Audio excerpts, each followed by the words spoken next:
Did we get warned about Kendrick 2,000 years ago? Yo, let's check this out.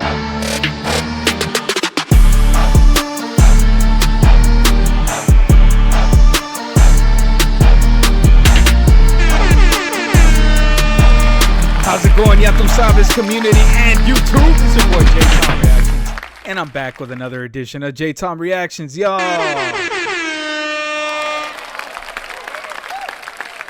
This is going to be a very interesting video. I can already tell. Shout out to the Prophecy Tapes who made this video. If you guys want to watch this video uninterrupted, all you guys got to do is hit the link in the description. Now, I want to shout out Beth Dunn and Adele Asbo for becoming a part of the Jtomreactions community. Hey, shout out to y'all. And if you guys want to become a part of this wonderful community, all you guys got to do is hit that like, comment, and also subscribe, and also share with your family and friends, and don't forget to hit that noti bell wherever the fuck it is, and also hit that hype button for me. The hype button is very important for us smaller creators because it allows us to get pushed into the algorithm and to reach people like yourselves that haven't seen the channel, and so that way you guys can go ahead and like, comment, subscribe, and do all that jazz. Now, did Plato warn us about Kendrick Lamar 2,400 years ago? Let's go ahead and check this out. Prophecy Tapes. The Prophecy Tapes, Jtomreactions. You already know, man. Let's fucking go. Let's go. With me because I'm not only a voice for myself, but I'm a voice for people who can't express themselves like that. Kendrick Lamar is exactly what Plato warned us about 2,400 years ago. Not the violence, not the fame, the pen.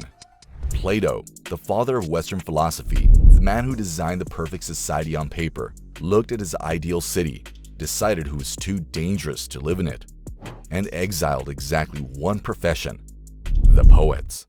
It's February 9th, 2025, and the most watched television event in American history is reaching halftime. New Orleans, the Super Bowl, and the man at the center of the field is not a pop act with pyrotechnics.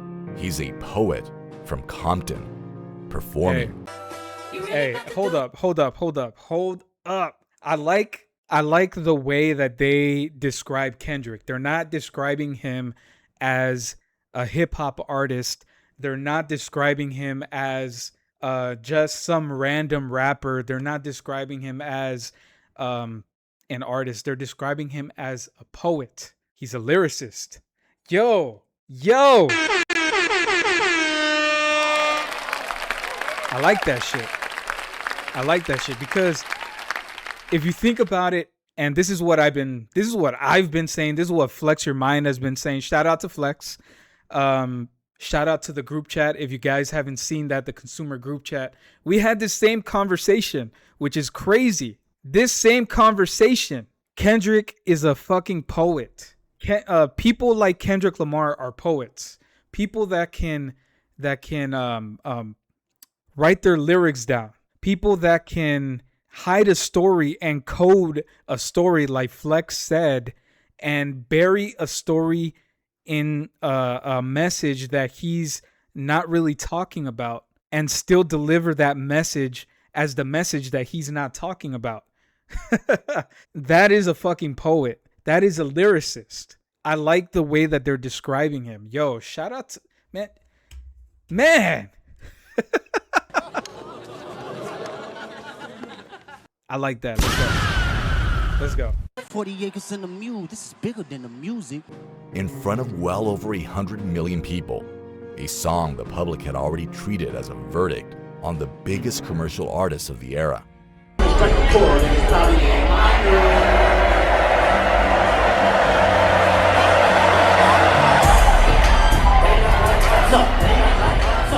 crowd sings the words. Yo. And I like how people, well, number one, shout out to everybody that was there.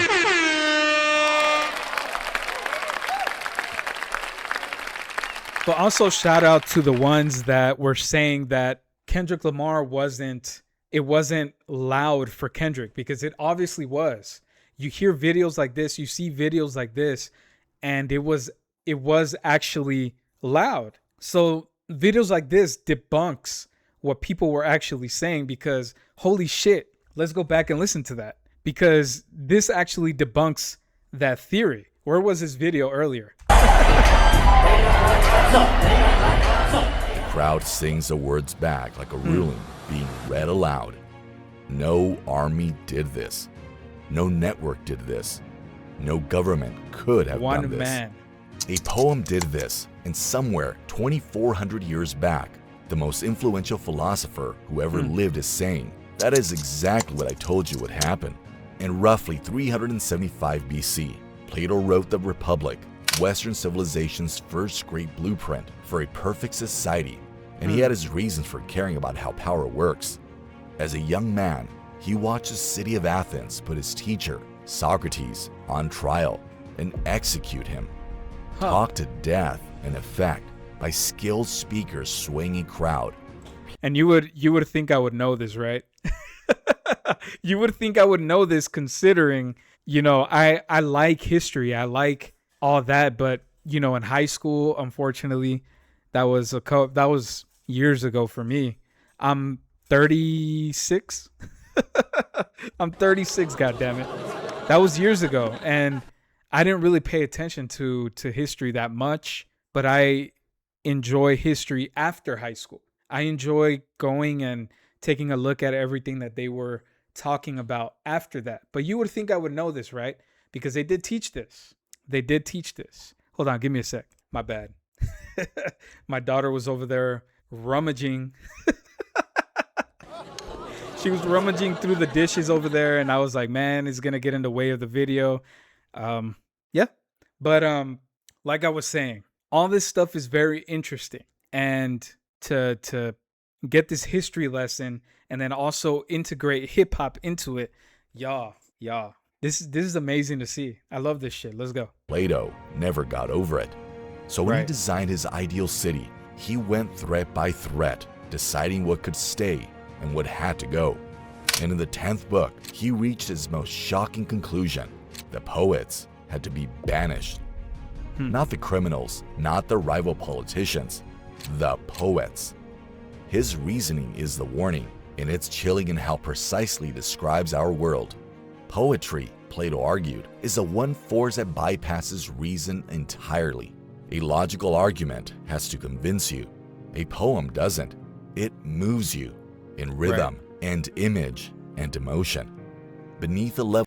But also poetry is a way to express yourself in not just in rhythm, but it's also a way to express yourself on paper. It's also a way to express yourself in basically limericks or in hyperbole or different ways. There's different ways to express yourself. And I think that poetry is an amazing way to describe what a lyricist is. A poet is a perfect way to describe what a lyricist is. A lyricist is just a poet that is writing music, that is writing about their life, that is writing about their experiences. I'm enjoying this shit. Let's fucking go. Hey, again, shout out to them, man. For real. Let's continue. Where you can defend yourself, which means the man who masters verse holds a power no king can match, and no law can regulate. He can rewrite what the public feels is true. Plato's warning was simple. In any battle between authority and a great poet, bet on the poet. To understand what that warning has to do with the kid from Compton, you have to understand the kingdom he walked into. The music industry of the 2010s had settled the question of power. Power was numbers, streams, charts, playlists, virility, dominance measured in units, ruled by whoever could flood the format fastest. And under those rules, one artist ruled outright, breaking chart records that had stood since the Beatles. The era's logic was airtight. The throne belonged to whoever moved the most product. Kendrick Lamar never accepted the premise. From the beginning, he was playing a different, older game. The poet's game. Good kid. MAAD City arrived in 2012 as a film for the ears. A single night in Compton rendered in verse, so precise that universities put it on the syllabi. To Pimp a Butterfly went further, dense, jazz-soaked, almost hostile to casual listening, and one of its songs left the album entirely and became something no marketing plan can manufacture: a chant. Crowds of protesters in American streets, singing one word of hope back and forth like scripture. Plato's exact fear playing out on the news. Verse moving masses, bypassing every institution in between, and the establishment that Plato said would never see the poet coming. It handed Kendrick its highest honor, as if to prove the point. In 2018, Damn won the Pulitzer Prize for Music. This win makes Kendrick the first non-classical or jazz musician to ever win this prestigious prize. The first work outside classical and jazz to win it in the prize's entire history. Think about what that means. The institution that certifies American high art looked at the whole landscape of composition and chose. Let me pause it there. All right. And all of these narratives that people like to play on, that Kendrick Lamar isn't as big as people like to say, that Kendrick Lamar, his accolades were given to him after seeing that he wins a Pulitzer Prize for Damn. Come on. Pulitzer Prizes are not given. That is given to a person, a poet, a writer. That's basically a prestigious award given to writers. And he is the first hip hop artist to receive a Pulitzer Prize. How isn't he as big as people like to say? That's like stripping away accolade that he didn't receive. That's like stripping away. You're basically stripping away this Pulitzer Prize by saying that he isn't as big as people are trying to say, and that all these awards are given to him. When the guy puts in a lot of work on his albums, when the guy goes and writes his music and makes sure that the story that he's trying to present is actually given, that the story that he's actually trying to present is past, and he knows what and people know what the message is. You can't just sit there and say that he isn't a great lyricist, that he isn't a great artist, that he's not on the top. You can't take that away from him. And these stories that people like to say that, oh, Drake is he's the number one hip hop artist and rapper, but how can you be an artist if you're not presenting your art? Let me hit that. Pause. How can you be a number one hip hop artist if you're not presenting your art? You're presenting somebody else's art. So you're just a performer. Now, if there was an accolade, my bad. If there was an accolade for the number one hip hop performer, take that shit. Take it. But we're talking about number one hip hop artist. BET 2026, BET's Hip Hop Artist Award goes to Kendrick Lamar. Why? Because in 2020, in 2025, Kendrick Lamar was on the Clips album. He was on Playboi Carti's album. He made those albums good. The Clips album was already 100% a banger, but him being on there as well on Chains and Whips was really good. Playboi Carti's album, those were the only two or three songs that I heard from that album. How isn't he the number one performer or the number one artist? My bad. The GNX tour lasted all year. How isn't he the number one artist? You're taking away everything that he did. He did stadium tours all over the world. This is what I'm talking about. You can't take this man's accolades away from him. Nothing is given. Everything is awarded. You can't just put out slop and then expect to win. You can't just throw shit at the wall and see what sticks. You can't. It doesn't work. So putting out 40 plus songs in a span of a day and only two of your songs hitting the charts. 2 out of how many? 40? That's a crazy ass ratio. We can sit here and talk. We can sit here and talk, but let's look at this shit. Let's go. A rap album from Compton. The only rapper in history with a Pulitzer. Not the most streams, the most weight. But here's the thing about Plato's warning. Emotional power and institutional respect weren't the dangerous part. The dangerous part was what happens when the poet decides to use the power against a throne. And for that, the warning needed a demonstration. In 2024, it got one. He had actually told everyone the demonstration was coming. 11 years earlier, on a guest verse, Kendrick had named his peers, respectfully, then ruthlessly, and announced that he intended to be the only one left standing. The industry treated it as a great moment of sport. It wasn't a moment of sport. It was a thesis statement filed publicly, a decade in advance. The poet had declared, in verse, exactly what the verse was for. Then came the spring of 2024, and the most commercially dominant artist of the streaming era, the man with more chart entries than anyone in Billboard history, entered into a direct conflict with him. On paper, it was a mismatch in one direction, numbers against words, the biggest hit machine alive against an artist who disappears for years at a time. Under the industry's own rules, the outcome should have been automatic. What happened instead is the purest proof of a 2,400-year-old warning that modern culture has ever produced. Kendrick answered with a string of records that landed like rulings, and the final one became a phenomenon that broke the format containing it. A diss record, the most inside baseball genre in all of music, going to All right, let me pause it there. Not Like Us. Yes, it's the #1 diss song ever. It not only broke records, but it won accolades. It won him Grammys. First diss song to win Grammys. First diss song to win BET Awards. And then he follows that up. He follows it up with a great ass tour. He follows it up with a great album. He follows it up by being on the charts on the #1 for top 10, my bad.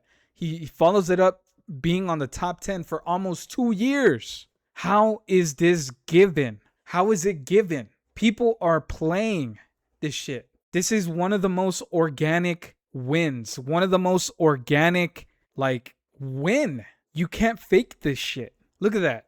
1, 2, 3, 4, 5 songs on the number 1 through 10 on the top 10. Do you know how crazy that shit is? 5 out of 10. Come on, y'all. Come on. Some of y'all are gonna look at this as glazing, but I'm just showing you guys. This video is showing you guys. Let's go. #1 on the top 100, shattering single-day streaming records, then sweeping the Grammys, Record of the Year, and Song of the Year. And then the Super Bowl, the poet performing the verdict at the literal center of American culture while 100 million people watched. I want to be precise here because the receipts matter more than the noise. Yep. Set aside every claim made inside songs themselves. This video doesn't adjudicate any of it, and neither did the public.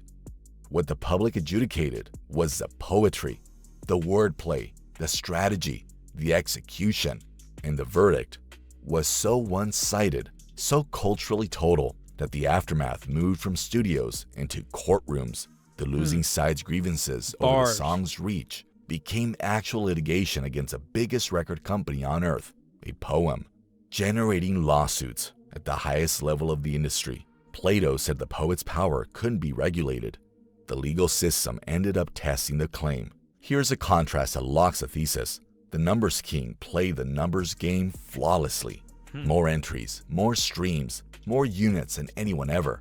And in the moment that decided how an entire era will be remembered, none of it could be spent. Charts measure attention. They cannot manufacture the thing Plato feared.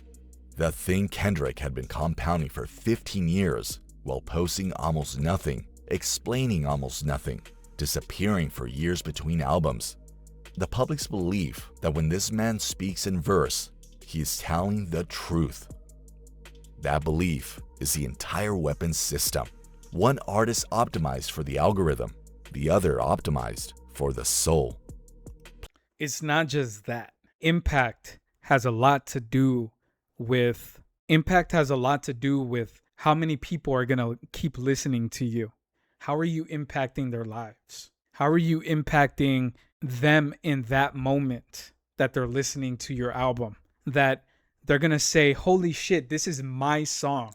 That they're going to keep going back to that song when they feel the same that they did at that present moment. They're not just going to go to that song to make them forget. No, they're going to go back to that song to help them remember. That's the difference between somebody that tries to pacify you and somebody that impacts you. King Hammer, shout out to you, sir.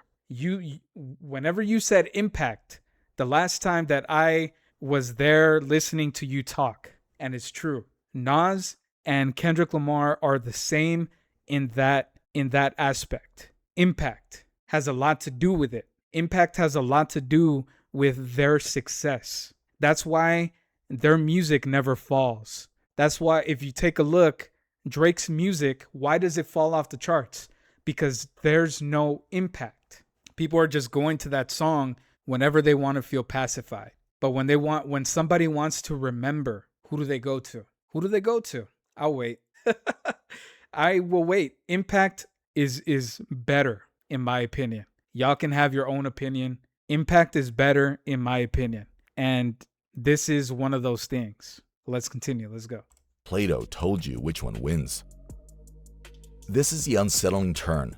In the strangest part, the part that should actually bother you, the reason this is a warning and not just a victory lap, is that Plato wasn't wrong to be afraid. Strip away the loyalties and look at what was demonstrated. A single individual, armed with nothing but verse, reversed the standing of the most commercially powerful musician on the planet, a standing built by billions of dollars of infrastructure in a matter of weeks. No institution did that. No institution could have stopped it. The public didn't vote on evidence. It moved on rhythm, melody, Facts. and conviction, exactly as a republic predicted, beneath the level where anyone could defend themselves. That power has no oversight. It answers to nothing but the poet's own judgment. Plato's solution was exile, because he couldn't think of any force strong enough to check a master poet.